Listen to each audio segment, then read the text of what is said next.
हे रंगेचे बांधवळी गाडी प्रौढी तुझपुत्रा. राजा रावण म्हणतो इंद्रजिता तुझ्या अंगी बोलले प्रौढी आहे, पराक्रमी आहे तू बोलले. आणि इंद्रदेव असणारा राजा तो स्वर्गातला त्याला आणि खरंच तू हे कार्य करशील असा मला ठाम निर्धार आहे.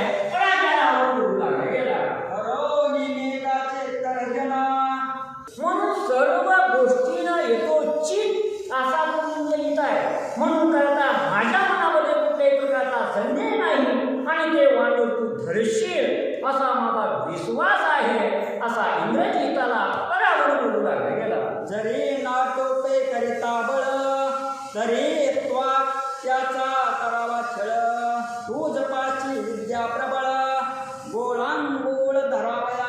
त्यावेळी राजा रावण म्हणतो इंद्रजिता जर रणांगणाच्या ठिकाणी जर मांडून तुला जर नाटोबा जर आठवत नसेल तर तुझ्यामध्ये शस्त्रास्त्र विद्या प्रबल आहे किंवा छळणूक केलेला होईना परंतु ते वानर तू मारावं किंवा धरावं असा राजा रावण इंद्रजिताला बोलतो. प्रबळ बळे हनुमंत तुझसी तुको नये येत. तुझपाशी शस्त्रास्त्रे समस्त समये लागत ती घेई. तर राजा म्हणतो इंद्रजिता की वानर हे प्रबळ आहे परंतु तुझ्यापाशी शस्त्रास्त्र विद्या प्रबल आहे. मग ही शस्त्रास्त्र विसरला असं म्हणू नये म्हणून करता सर्व शस्त्रास्त्र तू आपल्या जवळ घे आणि त्या वानराबरोबर तू युद्ध कर. राजा रावण बोलू लागला गेला. वेळ पावनी सावचित्त युद्धा निघावे त्वरित. जेवो पावसी निश्चित लंकानाथ हनुमादे. लंकानाथ राजा रावण म्हणतो इंद्रजिता वेळ सुमेध पाहून त्या हनुमंताशी तो युद्ध करावं आणि रणांगणाच्या ठिकाणी त्याला जिंकावं आणि असा राजा रावण इंद्रजिताशी सांगू लागला गेला.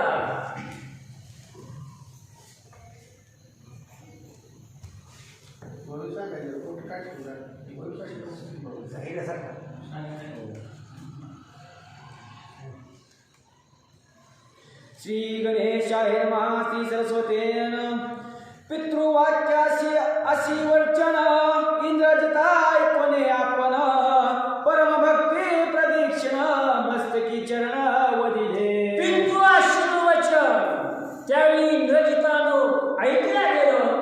इंद्रजिताला समाधान वाटल्या गेलं आणि सर्व अशी प्रदक्षिणा राजा रावणाला म्हणले इंद्रजितानं घातली आणि ते म्हणले शेवटी पायावर मस्तक ठेवलं साष्टांग नमस्कार केला आणि इंद्रजित युद्धाला जाण्याकरता सज्ज झालेला आहे. इंद्रजिता निघता उल्लेसिस नग्न कुमारी सिके पाठीशी दचक पडल्या रावणासी इंद्रजिताशी आशंका. असं ज्यावेळी इंद्रजित युद्धाला निघाला आणि आता इशीमधून बाहेर पडणार हिंद्या अवधीमध्ये कुमारी असलेली बालिका लग्न न झालेली पुढे इंद्रजिता तो आणि पाठी ती शिंकल्या गेली. शिंकल्याबरोबर अंतकरणाच्या ठिकाणी राजा रावण दचकल्या गेला. काही खरं नाही म्हणजे निघताच म्हणजे अशुभ झाल्या गेले होते आणि असा विचार करत पुढे काय करतो. शिंक झाले पाठीशी भविष्य पुषे ब्रह्मयासी ब्रह्म सांगे रावणासी अति गुहासी गुप्त तोय. ज्यावेळी इंद्रजिताच्या पाठीमागं कुमारी असणारी मुलगी शिंकली हा अपशकुन झाला गेला. त्यांनी राजा रावणाच्या अंतकरणामध्ये दचका बसला गेला. ताबडतोब तो ब्रह्मदेवापाशी आला आणि ब्रह्मदेवाला विचारला याच्याविषयी काय भविष्य असावं. असं बोलल्याबरोबर ब्रह्मदेव म्हणतो राजा रावणा मी तुला सांगतो आहे अशी विनंती करू लागला गेला. आपेशी यश यश आपेशी मरण नाही इंद्रजिताशी वानर आले लंकेशी तुझ पाशी रावणा. केवळ म्हणजे यश आणि अपयशी हे सांगू शकत नाही परंतु इंद्रजिताला वानराच्या हातून मरण नाही हे म्हणून निश्चित आहे. असं बोलल्याबरोबर राजा रावण काय म्हणतो रणी धरिलेला वानर कोणी ब्रह्माचे उत्तर अवघे अवघे करिता जय जयकार सेने सम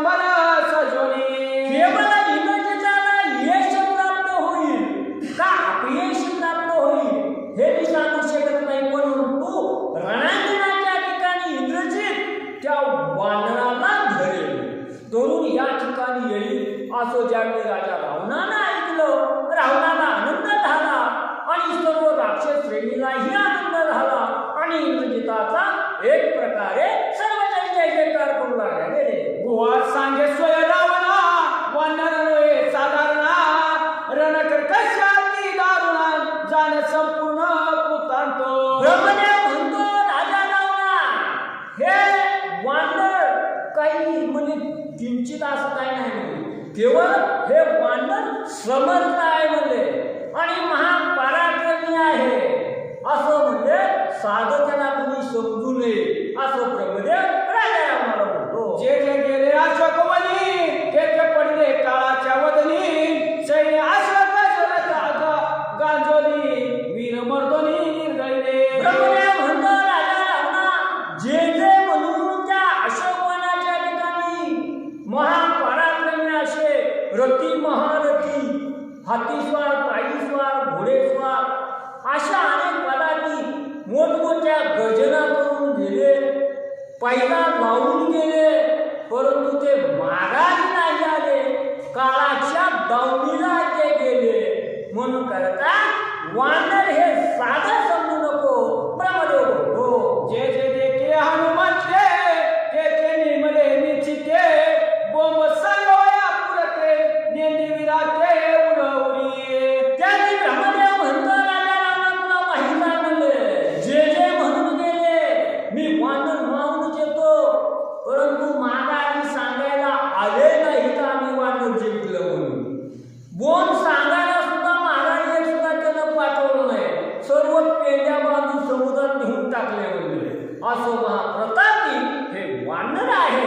ब्रह्मदेव म्हणतो गवज नचले तया पुढे वडन खोडे ते बापुडे कोण राहे तया पुढे गाय रोकडे निभाडी. केवळ त्या वानराच्या ठिकाणी छळ सुद्धा चालत नाही, कपट भाव सुद्धा चालत नाही.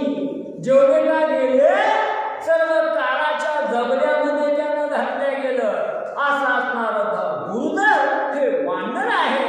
ब्रह्मदेव बोलू लागला गेला शस्त्रेन रुपती बाण नचले अस्त्राचे प्रेरण आपले वाचवणी प्राण रणागण संभावे. केवळ रणांगण सांभाळण्याची सुद्धा क्षमता योद्ध्यापुढे त्यानं ठेवलं नाही. ती शस्त्राचं त्याच्या अंगाला फुकत नाही म्हणजे आणि कुठल्याही प्रकारचं शस्त्र त्याच्यावर चालत नाही म्हणजे असं असणारं महाप्रतापी हे वानर आहे. ब्रह्मदेव बोलू लागला गेला गुहा सांगते तुझ पाशी परमशक्ती पुच्छाशी पुच्छे निर्दयी सैन्यासी महावीराशी मारक. ब्रह्मदेव म्हणतो राजा रावणा त्यातले भुईले म्हणले या ठिकाणी तुला सांगतो म्हणले की वानरापेक्षा त्याच्या शिफ्टीमधील लय बळ आहे म्हणले. हातामध्ये काय नाही, पायामध्ये काय नाही, परंतु शिफ्टी इतकी चंचल आहे कुठं नाही जाऊ द्या म्हणले. त्याला माघारी फिरून आणण्याचं काम लगेचच म्हणजे शिफ्टी करते, म्हणून शेफ्टी महा चमत्कारिक आहे असं त्यावेळी ब्रह्मदेव सांगू लागले. इंद्रजिताचे म्हणे अशोक युक्ती सत्य ब्रह्मयाची वचनोक्ती गळा दाबल्या मारुती लंके प्रती आणि असं त्यावेळी सर्वजणांनी हे ऐकल्या गेलं ब्रह्मदेवानं सांगितलेलं. त्यावेळी इंद्रजित म्हणतो यश आपल्याला मिळो किंवा अपयश मिळो हा ब्रह्मदेवाचा वळ आहे, परंतु मी ते वानर बांधून आणणार असं ब्रह्मदेव म्हटले. म्हणून इंद्रजिताला थोडा धीर आला गेला. म्हणून आता इंद्रजित म्हणतो आता मी अशोकवनाच्या ठिकाणी जातो आणि वानराला बांधून इथं घेऊन येतो आणि त्यावेळी इंद्रजिताला समाधान वाटलेलं आहे. ऐकून इंद्रजिताचे उत्तर विरी केला जय जयकार झाला वाद्याचा गजर सैन्य संभार चालला. आणि असं त्यावेळी इंद्रजिताच्या मुखातून हे शब्द सर्वांनी ऐकले गेलं आणि सर्व वीरांनी इंद्रजिताचा जय जयकार केला. तंत वितंत घन सुसुबाने 4 प्रकारचं वाद्य त्या ठिकाणी वाजू लागले गेलं आणि सर्व लवाजमाया समेत इंद्रजित अशोकवनाच्या ठिकाणी जाण्याकरता सिद्ध झालेला आहे. मत्त मातंग महात्वर शायसी प्रयुक्ती कुंजर शतानुशती कोटी राहावर असिवार असंख्य. मला असे मत्त मातंगणा महत्ती मागलेले असे शतांशत म्हणजे काही घोडेस्वार अशा अनेक प्रकारचे योद्धे रणांगणाच्या ठिकाणी इंद्रजितासमवेत निघालेले आहे. एक वळगले उष्टरी, एक वळगले माखरी, एक चढले अश्वावरी, गिरिजागरी गरजते. गिरी गजरे म्हणजे त्या ठिकाणी गर्जना करू लागले. कोण उंटावर बसले, कोण हत्तीवर बसले, कोण घोड्यावर बसले, तर कोण गाढवावर सुद्धा बसले.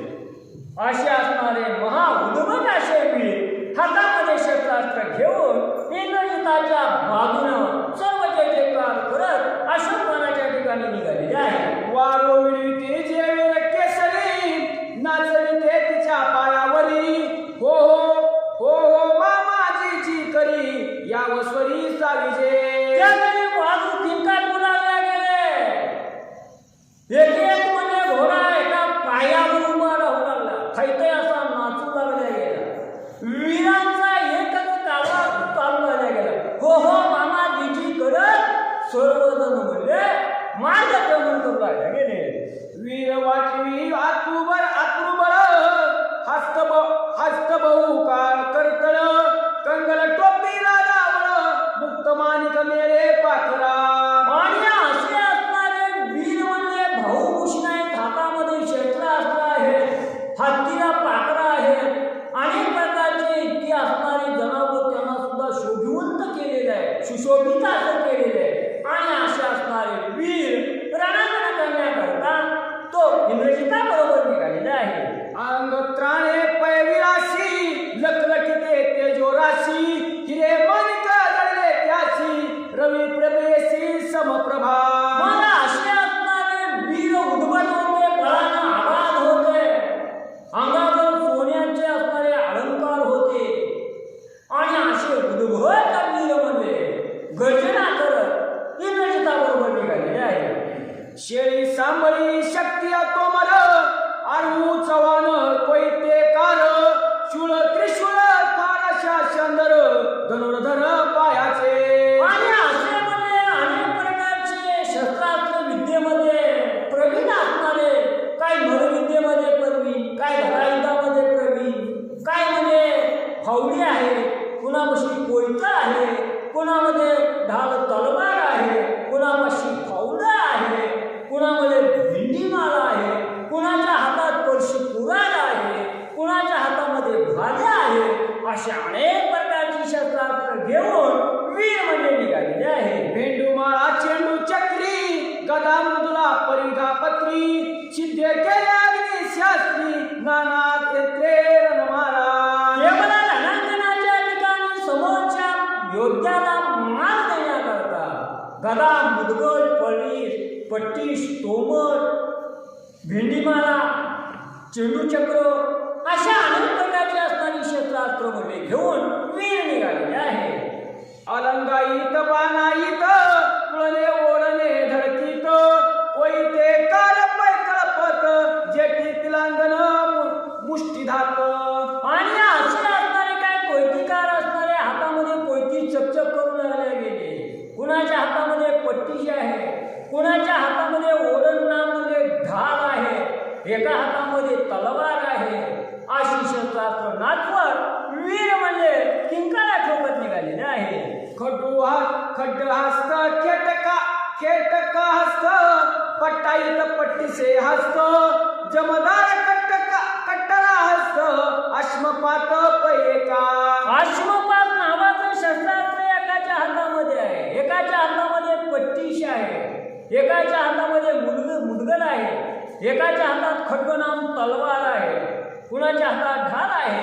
अशा अनेक शस्त्रास्त्र त्या ठिकाणी घेऊन वीर निघालेले आहे. आयचे पायीचे मोगर, वीर चालिले अपार, भाट गरविते कैवारण, गजगन पैर गडगंज.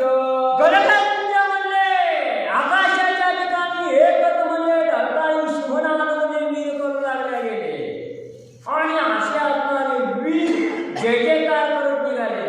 पुढं भात आहे, काही चोपदार आहे प्रस्ताव करण्याकरता पुढं. असे सर्वजण एकाच काही मध्ये निघालेले आहे. पुढे पायाचे निधाडे वीर, तया मागे असिवार, त्याच्या पाठीशी रहवर राजकुमार.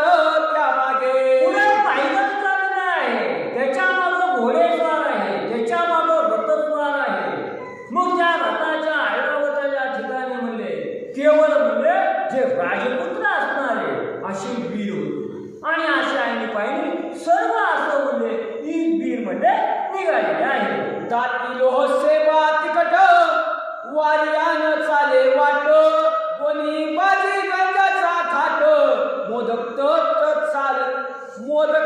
तकट चालती. आणि असं असणारं वीर म्हणजे निघालेले आहे. आणि दोन्ही बाजूला गजांचा थाट म्हणजे हत्ती आहे. वाऱ्याला सुद्धा या ठिकाणी शिरकायला जागा नाही. एवढं खिटून वीराला वीर हातामध्ये शस्त्र असलं आहे असे वीर म्हणजे रस्त्याने निघालेले आहे. श्वेतपती अति अरक्त बहुपताकी सैन्य शोभत पतकी वाढवया पुरुषार्थ विदायित वागविती. विदायित असणारे असे काही होते ज्यांच्या हातामध्ये पताका होत्या आणि त्या पताकाचा रंग एकदम लाल भडक होता. आणि असे असणारे विदायित हातामध्ये झेंडे घेऊन वीरांचा जय जयकार करत अशोकवनाच्या दिशेनं सर्वजण निघालेले आहे. सूर्यप्रभासामयुक्त रतनिज तेज लखलखित ध्वज पताका शोभतन ओळखंबत बहुबा. आणि असे असणारे वीर त्यांच्या रथाचं वर्णन केलेलं आहे. आकाशामध्ये जसा सूर्य म्हणजे चमचवा आणि जसं सूर्याचं तेज आहे तसं तेज म्हणजे त्यांच्या रथाचं होतं म्हणजे दैदिप्यमान असेल आणि त्याच्यावर वीर आवडलेले असे वीर म्हणजे तो रणांगणाच्या ठिकाणी निघालेले आहे. गडक फुटले एक सरे गिरिमाळाचे पागोरे खा खाईल तुरे वीर गरजे गरजते. जसं म्हणजे तळ फुटावं जिकडं पाहावं तिकडं वीरच दिसू लागले. आणि असे असणारे वीर रणरंजना करत रणांगणाच्या ठिकाणी केवळ एका वानरासाठी एवढे वीर अशोकवनाच्या ठिकाणी निघालेले आहे. धडधडा विघाचे पाही निशान लागले एकचे गाई वीराने वाजविले नवलाई दुधर्मी पाही ते हातल्या. दुलुंबीचाही म्हणजे चहाटल्या गेल्या. एकच गडगर्जनाच्या ठिकाणी झाल्या गेली. वाद्य त्या ठिकाणी कडकड कडकड हरगुले वाजायला लागले. अनेक प्रकारचं वाद्य तिथं वाजू लागल्या गेलं जेणेकरून वीरांच्या अंगी वीरश्री प्राप्त व्हावी असं जण कर्कश असं वाद्य म्हणजे वाजू लागलं गेलं. शंखमृद गट्टाळ घोर वाजती कहाळ तीन कहाळ गरगरती घोगर गाळा कोणी आगळा बुरुंगाचा. भोगरला त्या ठिकाणी घरघर वाजू लागल्या गेल्या. एका ठिकाणी टाळ मृदुंगाची टाळ म्हणजे तिथे चालू झाल्या गेल्या. आणि असा घोष करत सर्व वीर निघालेले आहे. पावे वाजती थापटे करी पटकत्र्या हातल्या भेरी चण वाजविल्या चण मोहरी निशान गजरी गरजती. निशान गजरानं त्या ठिकाणी गर्जना करू लागले गेले. कहा नावाचं असणारं वाद्य वाजू लागले गेले. असं अनेक प्रकारचं वाद्य त्या ठिकाणी म्हणजे वाजू लागलेलं आहे. रणी वाजते गिरविडा गिरभिडी बेडा मळसूत्री गिरबुडी एक कोणी हनुमंताची प्रौढी बहगा काही घेतला. गिरमिडी नावाचं त्या ठिकाणी वाद्यही वाजू लागले गेले. कुरमुरही वाजू लागले गेले. परंतु या वाद्याच्या नानात काही म्हणजे वीरांच्या अंगी हनुमंताचं त्या ठिकाणी भय होतं, भीती होते. तरी वीर अंतकरणाच्या ठिकाणी दचकत होते. परंतु वरपालिका होईना म्हणून त्या ठिकाणी शिवणात गर्जना करायचे. परंतु वानराचं भय पक्क म्हणजे वीरांनी घेतलेलं आहे. हनुमान ऐकला एक वानर त्यावर आम्ही दरबार तरी धाकती समग्रन झनी वानर माझे आम्हा. केवळ वानर हे एकलं एक आहे. परंतु आपण इतकासा असणारा म्हणजे भाग एकट्या वानराच्या ठिकाणी म्हणजे चाललेला आहे.